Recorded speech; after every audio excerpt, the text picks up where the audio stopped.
Ministers, I am someone who speaks frequently in this House to the issues of equity and fairness and the fair distribution of exchequer funding to support all citizens and residents of our country. And with respect to the issues of migration, I might refer people to a sector I know well and I frequently also reference, that is the health sector.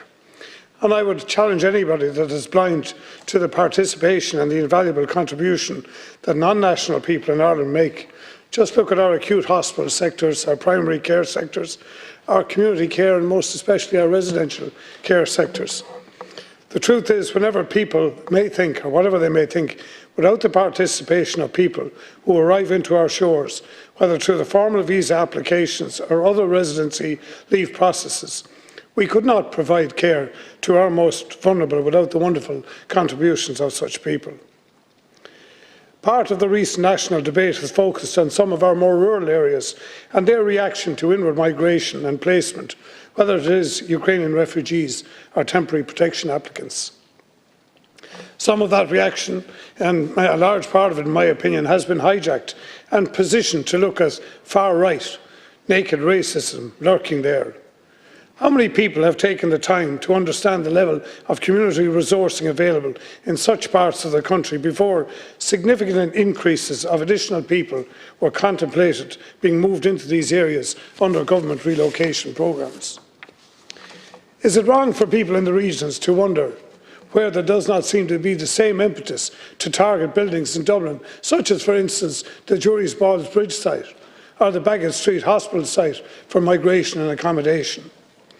Should people in the country who have been left out of national exchequer support for years not have a right to feel some outrage when it appears that they are carrying yet again a far heavier and perhaps unfair burden to those that they perceive to be making such decisions?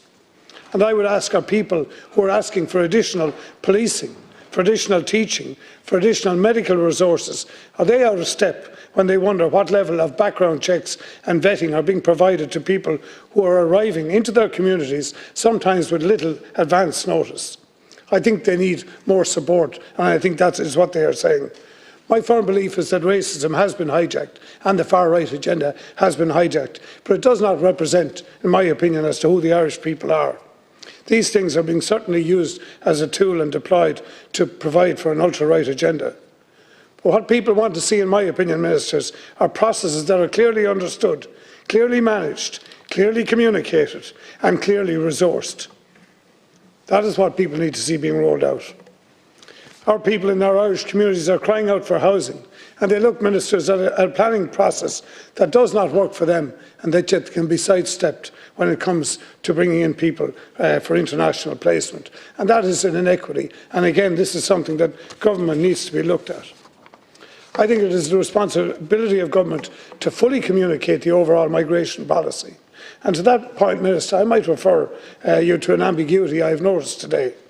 And that is, we have announced Algeria as a safe country in terms of international protection application. And yet, on the Department of Foreign Exchange, or the Department of Foreign Affairs website, I should say, Irish citizens are advised not to travel only for essential means and to exercise a high degree of caution.